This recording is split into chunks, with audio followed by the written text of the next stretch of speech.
Oi, eu sou a Leila Sterenberg e está começando agora o Meio Tempo, o programa da Escola de Comunicação, Mídia e Informação da Fundação Getúlio Vargas. Você conhece alguma liderança indígena? Provavelmente sim, provavelmente você já ouviu falar, já leu algum post dessa liderança indígena nas redes sociais, né? É sobre isso o nosso papo hoje. Rodou a vinheta.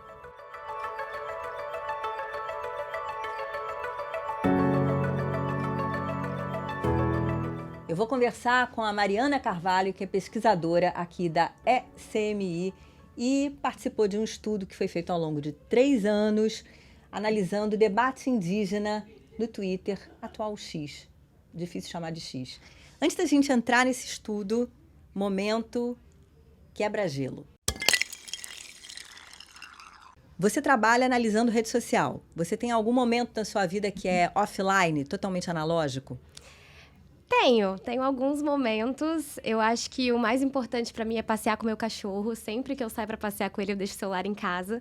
E aí é um momento que eu tenho pra estar ali, conectada com ele, vivendo aquele momento. Mas eu também tento, nos fins de semana, acessar menos as redes sociais. Aí chega lá domingo à tarde, né? A gente sabe que tem que voltar pro trabalho segunda-feira, aí se reconecta um pouco, acompanha as notícias. Mas eu faço um esforço pra, quando eu tenho um tempo livre, ficar um pouco mais distante ou minimamente procurar temas que não são esses temas, né? Então, temas mais leves, temas que não são os temas que a gente fica aqui acompanhando no dia a dia, no nosso monitoramento. Quebra-gelo elaborado esse, vou seguir suas dicas. Mariana, que estudo foi esse? Vocês fizeram, ao longo de 3 anos, um acompanhamento da rede social, desse debate indígena. Foi. Na verdade, a gente realiza um acompanhamento constante do debate ambiental aqui na Escola de Comunicação e dentro desse debate ambiental, o tema, né, de povos indígenas, povos originários, é um tema muito frequente que a gente acompanha. E aí a gente pegou no mês de abril, né, que é um mês muito importante para essa população, nos anos de 2020, 2021 e 2022, acompanhamos todo o debate sobre indígenas no Twitter, né, naquela época a gente chamava de Twitter, que agora é o X. E vocês fizeram 2 partes desse estudo, né? A primeira parte analisando o núcleo bolsonarista, não apenas o governo, mas também perfis ligados ao bolsonarismo. E vocês analisaram, acho que 300 mil, quase 300 mil postagens, não apenas desse grupo, mas no total. Foi isso? Isso, foi isso. Na verdade, quando a gente pegou esse debate indígena, né, dos 2 campos e etc., a gente fez uma clusterização, que é um agrupamento feito a partir de retweets. Então, quem retweetava quem se aproximava e compunha uma rede própria, um grupo próprio. E aí esse grupo vocês chamam de cluster? Isso, é o que a gente chama de cluster. E aí a gente tem o grupo governista, né, e aí naquele momento governos Bolsonaro. Então, a gente tem nesses 3 anos esse grupo muito marcado. E, de um outro lado, grupos mais ligados a setores ambientalistas e indígenas, né? Que aí estavam sempre posicionados muito próximos. Então, a gente via que tinha uma relação entre esses grupos.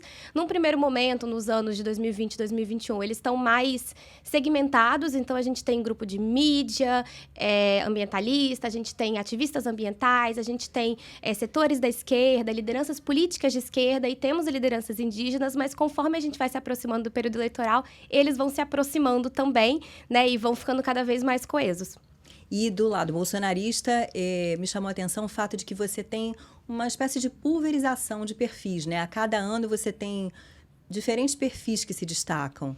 Isso acontece muito porque as contas caíam, então a gente observou que tinham muitos perfis que ao longo dos anos iam sendo desativados, né? E aí a gente não sabe exatamente por que esses perfis foram desativados, especialmente perto do período eleitoral, né? Alguns porque compartilhavam desinformação, outros porque simplesmente aquele perfil para de ser relevante para aquela pessoa, às vezes faz um outro e etc. Então a gente percebe esse movimento e também porque tinha uma flutuação ali. No início a gente tinha uma preponderância de figuras muito ligadas ao governo, então o Exército tem um perfil que está muito forte, a gente tem a ABIN muito forte, a gente tem setores de fato governistas, e conforme vai se aproximando do debate eleitoral, a gente tem lideranças mais políticas, né? A gente tem parlamentares, a gente tem outras figuras aparecendo também nesse debate.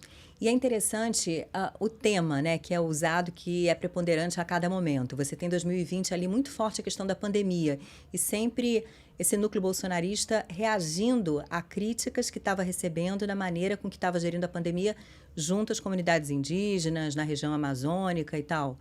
Isso, a gente percebe que em 2020 o Covid é o tema predominante, né?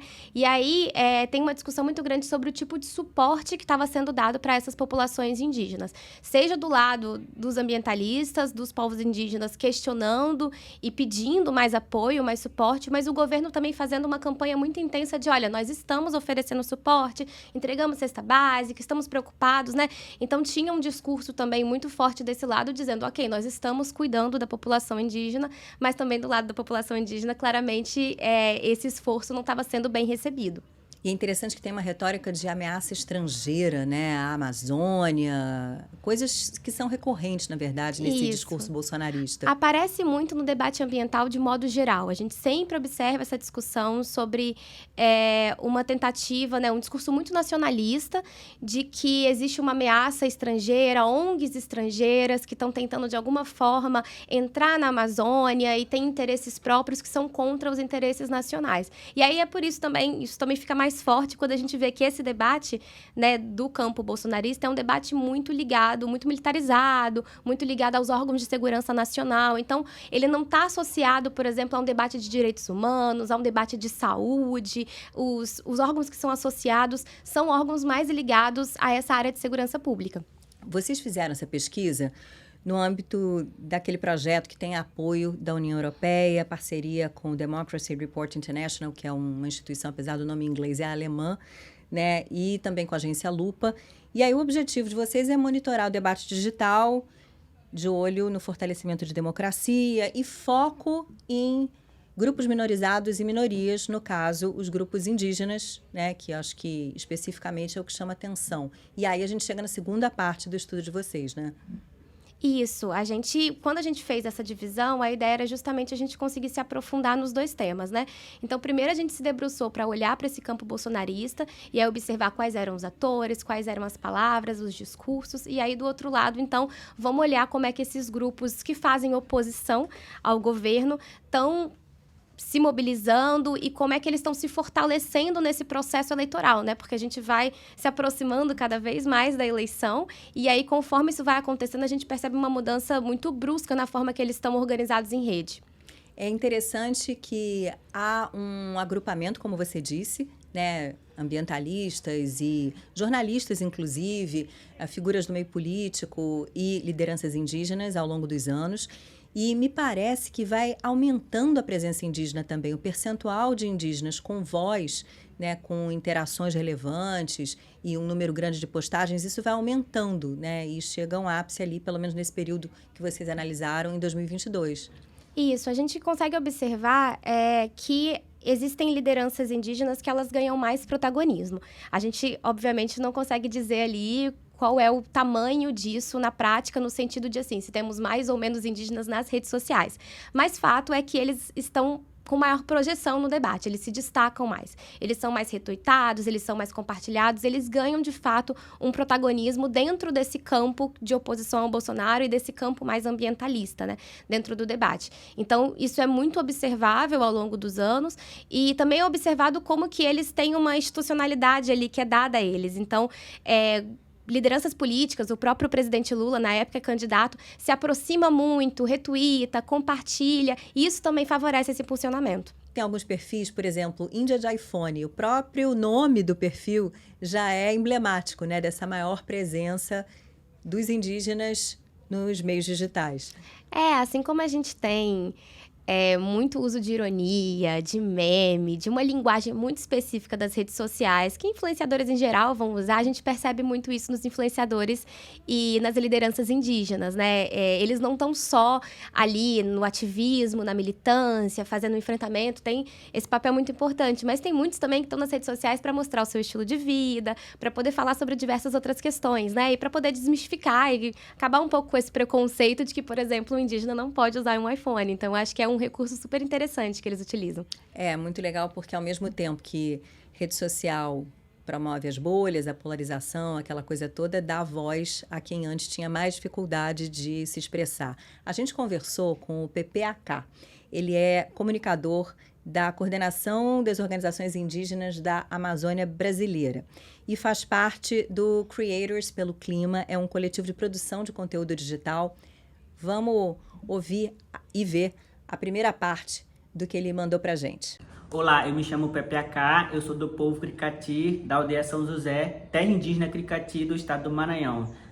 Para mim é muito importante essa participação que a gente está tendo hoje em dia nos meios digitais, para falar sobre a nossa cultura, sobre o nosso modo de viver e principalmente sobre o meio ambiente. E temos grandes referências hoje em dia, se você for pesquisar na internet, como Tucumã Pataxó, que fala sobre a culinária do povo dele. Temos a Samira Satera Maué, que fala sobre questões de impactos ambientais. E também do Christian Ariu, que também fala sobre os povos indígenas no geral. Então, eles são meus amigos e são grandes referências hoje em dia. Se você perguntar para qualquer jovem indígena quem são essas pessoas, eles vão te falar. E tem também o Kaori, que todo mundo conhece como da aldeia, que é o parente e um grande amigo que começou a combater o preconceito de forma de sarcasmo, devolvendo de volta para as pessoas, assim, de forma diferente. Então, esses são algumas coisas que vêm acontecendo hoje em dia nos meios de comunicação, tanto no YouTube, TikTok, Instagram, Facebook, entre outras, que se você pesquisar povos indígenas, vai estar aparecendo algumas dessas pessoas, entre vários outros indígenas que criam conteúdo falando sobre cultura indígena. E isso é importante para mim. Para mim é importante, não só para mim, mas também para outros jovens ou outras pessoas, não só para indígenas, mas também para não indígenas conhecerem. Para nós indígenas é como referência, para os não indígenas, para aprenderem a ser consciente e respeitar os povos indígenas, porque somos 300 povos indígenas em todo o Brasil, com mais de 270 línguas. Então são povos indígenas que antigamente as pessoas não conheciam. Antigamente os não indígenas, todo mundo via o indígena como todo mundo, assim. Todo indígena é igual, mas não é assim, porque a minha língua, o meu tronco é diferente do que outras línguas e de outros troncos, porque a predominância dos dois troncos linguísticos são o Macro-G e o Tupi-Guarani. O Tupi é o tronco mais conhecido do que o Macro-G. Então, hoje em dia, se você entrar, você vai ver essa diferença das pessoas que falam sobre a língua, de como é e tudo mais. Porque antigamente as pessoas só viam a gente através de documentários ou também de livros didáticos, mas livros didáticos eles só mostravam um povo específico e não geral, porque nós somos um povo que não vivemos em só um estado, somos de vários estados que se chama Brasil. Tem dois pontos muito interessantes, né? Primeiro, o desconhecimento da grande parte da população brasileira, acho que nós, inclusive, você menos, porque você está acompanhando isso, mas eu faço minha meia-culpa, a gente sabe muito pouco sobre os povos indígenas brasileiros, a gente não aprendeu direito na escola. E eu acho que tem havido um processo da gente começar a enxergar essa multiplicidade, essa riqueza dessa cultura e, pensando como nação, a gente não respeita aquilo que a gente não conhece, né? Então, é uma oportunidade eles estarem mais presentes de se aproximar de quem não é indígena. Você vê por aí?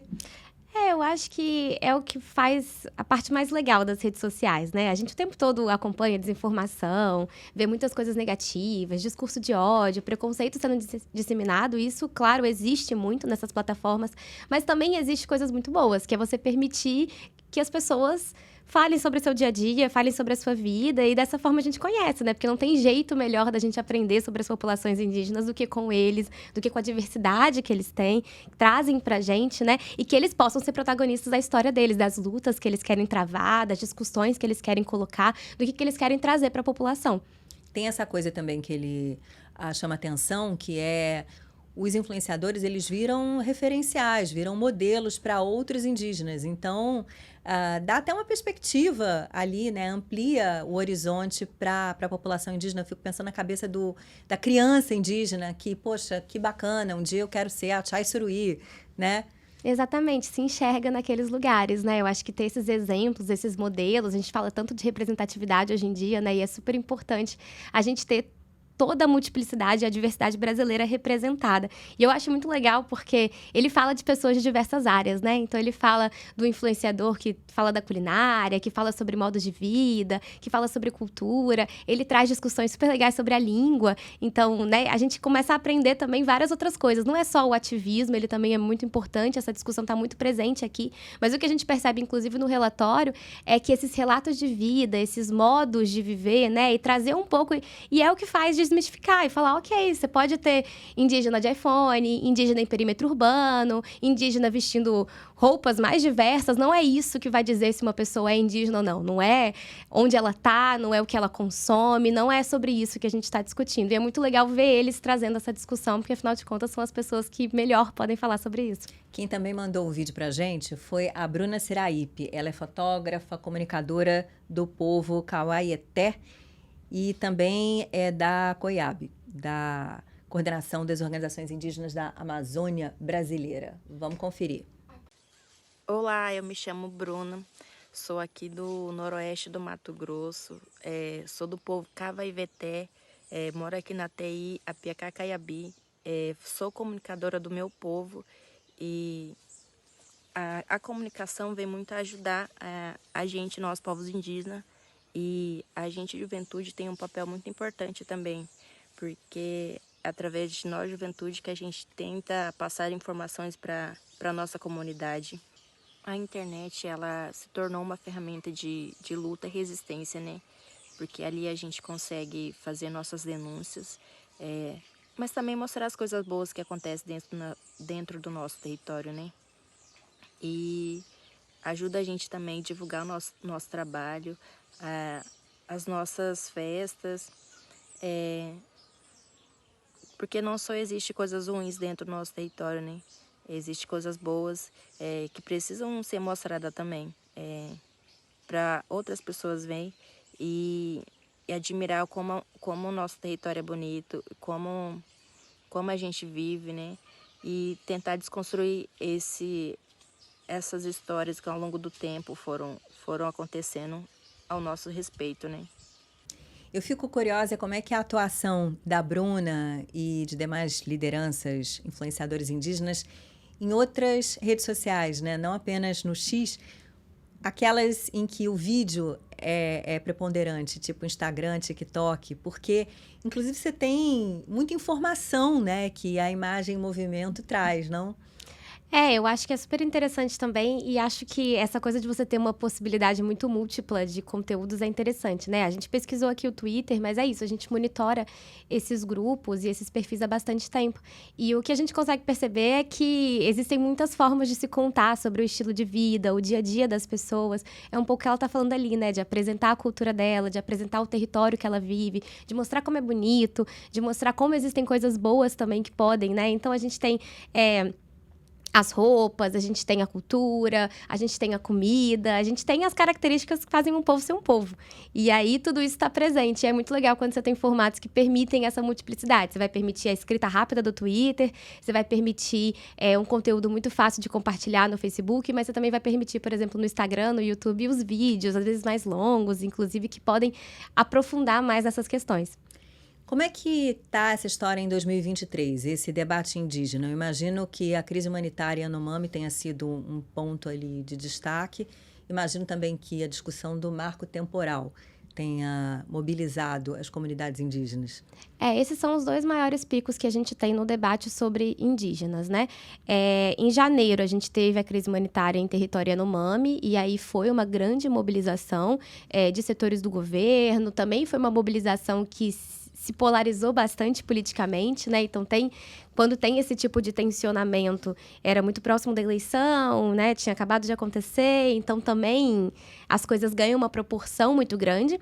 Ganhou por isso, ganhou também porque, de fato, foi uma situação muito ruim, que precisava de uma mobilização muito ampla da população. E em maio, a gente teve a aprovação do marco temporal na Câmara. É interessante que essa aprovação na Câmara, ela teve um destaque muito grande, mas mais recentemente, em setembro, a gente teve o segundo segundo turno dessa aprovação no Senado, que aí já foi bem menos comentado, foi no momento que tinham muitas questões políticas acontecendo. Então, também dá para perceber que esse tipo de mobilização está relacionada a outras questões políticas, à conjuntura, ao que está acontecendo no momento, né, para dar ou não maior impacto às questões. Mas a gente percebe também que esses grupos, essas lideranças, foram para outros espaços, foram para o espaço da institucionalidade, hoje estão ocupando ministérios. Então, isso também muda um pouco o caráter da mobilização nas redes. Você tem Sônia Guajajara, que era um perfil que chamou a atenção de vocês em 2022, 2021, e é ministra dos povos originários. E esse embate que havia, então, entre bolsonarismo e a oposição, muda de figura, na verdade, porque você, como você está dizendo, mudou o governo, e aí você tem lideranças indígenas que estão fazendo parte da máquina estatal. E aí, como é que ficam os clusters bolsonaristas? Você tem chegado a acompanhar? Então, o que a gente percebe hoje é que a mobilização dos grupos bolsonaristas estão muito direcionadas a combater o atual governo, assim, no sentido de fato, fazer alguns enfrentamentos nesse campo ambiental. Então, tem muitas questões sobre as viagens, sobre a presença do presidente Lula em cúpulas, na ONU, enfim, em eventos internacionais, e também essa associação muito grande da ameaça estrangeira, de que ONGs internacionais estão vindo ao Brasil e têm interesses próprios. Existe uma descredibilização das lideranças indígenas, como se elas fossem menos indígenas, né, porque estão dentro do governo, ou porque tem uma relação, enfim, vivem no perímetro urbano e etc. Então, isso ainda aparece, mas menos mobilizado, né? Eu acho que tem outras questões que hoje estão mobilizando esses grupos bolsonaristas, que não são mais tanto essa questão indígena, muito porque também não estão sendo mais tão atacados por garimpo ilegal, por desmatamento. Então, eles estão numa outra posição agora. Eles estão na posição de fazer o enfrentamento, né? E não de ficar nessa coisa de ter que rebater as críticas. Mariana, agora a gente vai para aquele momento em que a gente faz uma pergunta relativa ao que a gente está conversando aqui para a inteligência artificial. É o nosso Minuto IA.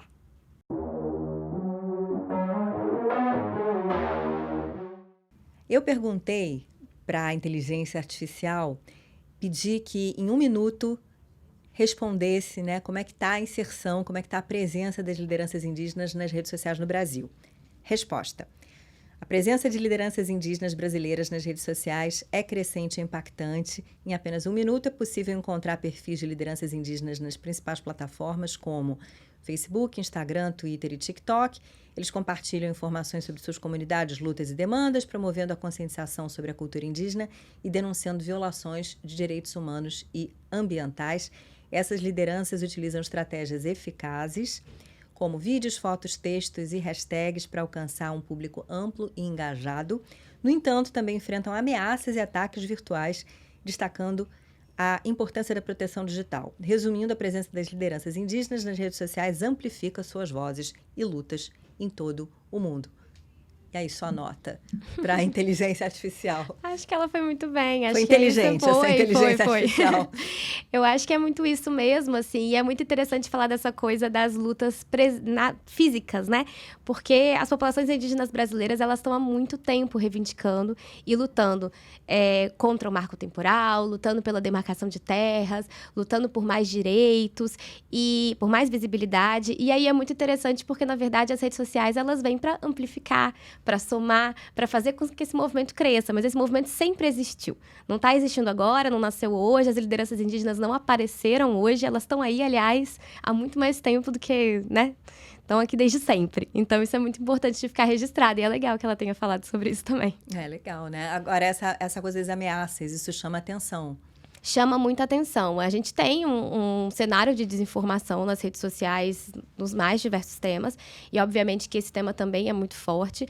E aí é muito possível acompanhar como que as pessoas, de fato, têm dificuldade de entender o que são os povos indígenas, né? E entender qual é o modo de vida, entender que existe uma ideia muito grande daquela coisa da docilidade, né? Que eles são bobinhos, que eles não são civilizados, que eles não têm acesso a coisas, não têm acesso à informação. E nada disso é verdade, né? Estão em universidades, estão em cargos públicos, então estão em espaços de poder.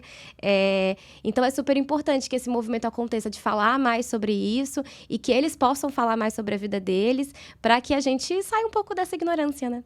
Acho que tem uma visão de determinado segmento da sociedade preconceituosa e que acha que os indígenas são ali bancados pelo Estado e pelos impostos que todo mundo paga, então eles ali no bem bom. Acho que tem um tanto de uma visão desse jeito. Tem, que não tem direitos, né? Eu acho que essa é a parte mais complicada, é quando a gente coloca essa população como uma população que está à margem e que não deve ter os mesmos direitos que nós. E uma população, eu acho que é esquecer um pouco que é uma população que sempre esteve aqui, que estava nessa terra muito antes dela se chamar Brasil, como eles bem colocam. E eu acho que é super importante fazer essa retomada, né? E quando essa retomada vem deles, ela vem com muito mais qualidade. Porque é óbvio que a gente pode estar falando sobre isso aqui, mas o valor de ter um vídeo de um indígena falando sobre esse tema, de ter uma pessoa que vive isso e que pode falar sobre o seu modo de vida com muita propriedade e sobre o que ela precisa, como ela deve garantir, né? Como a gente deve garantir a segurança, a saúde, a vida dela e a manutenção das tradições dela, isso é super importante também. O PPAK mandou mais um trecho para a gente em que ele fala de como as demandas indígenas, as questões que eles levantam, ecoam às vezes primeiro fora do Brasil e depois aqui. Vamos acompanhar. Em relação a demandas e opiniões, dificilmente a gente é ouvido aqui no Brasil. Os nossos lideranças, para serem ouvidos aqui no Brasil, primeiro eles têm que ir lá para o exterior fazer denúncia dos ataques aos povos indígenas e tudo mais. Aí depois, no exterior, os lideranças lá, os grandes lideranças lá cobram do governo para depois a gente ser ouvido. Então dificilmente a gente é ouvido, e a própria 161, que é a OIT 161, ela fala que os povos originários primeiro devem ser ouvidos para depois fazer um determinado projeto no território. Só que isso não acontece, a gente não é consultado, então a gente vai atrás para poder buscar os nossos direitos, porque a gente ficar parado, a gente não consegue. E é isso. Isso que o PPAK fala me remeteu à presença da Chai Suruí, por exemplo, da qual eu falei mais cedo, naquela COP em Glasgow, em que ela brilha. E eu acho que tem um interesse, tem uma curiosidade do mundo a respeito do que as nossas lideranças indígenas têm a dizer. Eu acho que às vezes elas são muito mais valorizadas, como ele bem disse, fora do Brasil do que aqui dentro. E aí dá para perceber que existe um interesse muito grande.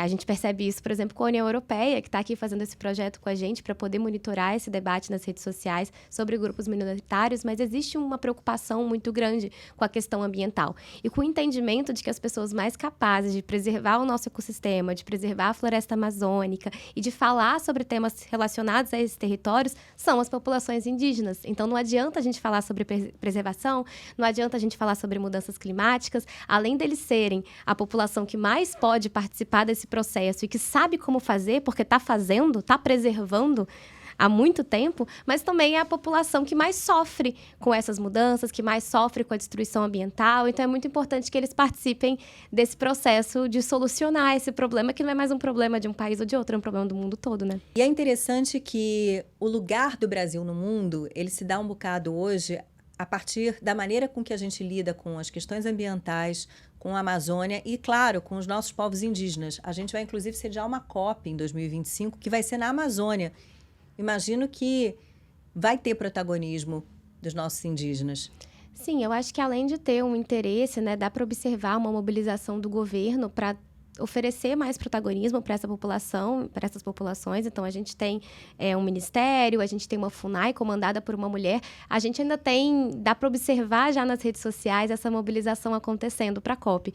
Então, a gente vê tanto de grupos ambientais e grupos indígenas que não estão desassociados dos grupos ambientais, esse tipo de mobilização e uma percepção de que é uma oportunidade para que a gente tenha muitas pessoas participando desse momento tão importante, né? Então, pessoas que nunca tiveram a oportunidade de estar presentes numa COP, de discutir com pessoas do mundo inteiro, vão poder participar, porque, obviamente, estando no Brasil, tudo isso fica um pouco mais fácil, na região amazônica especialmente. Então, acho que tem uma grande expectativa dessas populações, da comunidade em geral.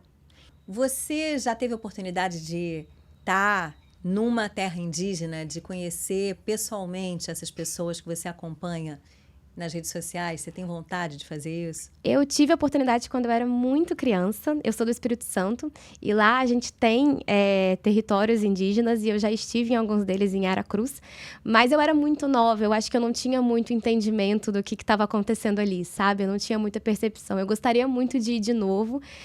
Já tive a oportunidade de ir para o norte do país, foi uma experiência incrível, mas não tive a oportunidade ainda de estar num território. Espero estar um dia, porque eu acho que realmente poder conhecer as pessoas e entender um pouco mais, né, disso que a gente só fica estudando aqui de longe, seria fantástico. É isso aí. Então, quem sabe uma próxima pesquisa, né? Quem sabe Isso aí, uma pesquisa de estudo. campo. Isso aí. Por que não, né? Não é? Mariana, muito obrigada. Adorei. Obrigada, eu que agradeço, Leila. Obrigada a vocês também pela companhia, pela audiência. Até o próximo Meio Tempo.